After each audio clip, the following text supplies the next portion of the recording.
অনেকে বলেন নির্বাচনের আগে বিচার করতে হবে।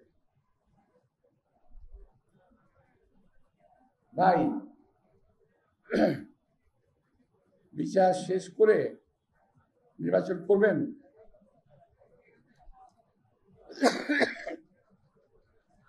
এটা কি সম্ভব?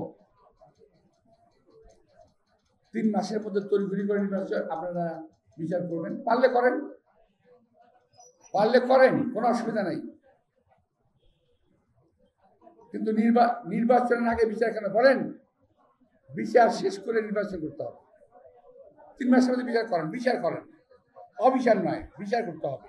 যারা নির্বাচনের জন্য, নির্বাচনকে ব্যাহত করার জন্য, নির্বাচনকে প্রশ্নবিদ্ধ করার জন্য চেষ্টা করছেন,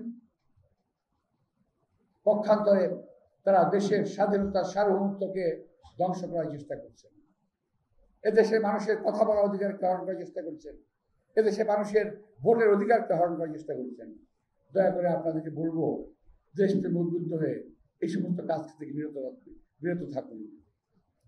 সরকারকে বলবো যে বক্তব্য রেখেছি, বক্তব্য ফলো করেন। কার কার কথা বলেছি নাম বলিনি, তারপর কম বলিনি, নাম অনেকটা নাম বলিয়ে দিয়েছি। 2-3 তারিখের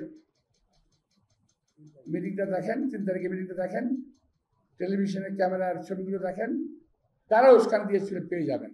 প্রিয় ভাইরা, নির্বাচন নিয়ে কথা বলছেন, কখনো বলেন যাবেন না, কখনো বলেন যাবেন, কখনো বলেন এটা হলে যাব, কখনো বলেন ওইটা হলে যাব। আরে ভাই, আপনাদের ভুল সিদ্ধান্তের কারণে মনে হচ্ছে 2008 সালে বিএনপি এবং আমরা জোট নির্বাচনে গিয়েছিল, তার ফলশ্রুতিতে বাংলাদেশের অনেক নামি দামি, অনেক বিখ্যাত প্রখ্যাত মনীষীদেরকে প্রাণ দিতে হয়েছে ফাঁসির কাছে। ওই রকম ভুল আর করবেন না দয়া করে।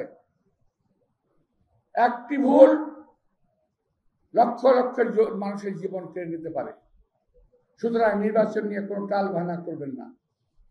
আমি সরকারকে বলছি না, আমি বলছি এই সরকারকে বিভ্রান্ত করার জন্য বিভিন্ন রাজনৈতিক দল বিভিন্নভাবে নির্বাচন নিয়ে বিভিন্ন কথা বলছেন, এই সরকারকে অস্বস্তির অবস্থা ফেলে দিচ্ছেন। আমরা এই সরকারকে বলতে চাই, আপনারা ডিসেম্বরের ঘোষণা দিয়েছেন, ডিসেম্বরে নির্বাচন দিন, আমরা সকল সময় নির্বাচনের জন্য প্রস্তুত ইনশাআল্লাহ।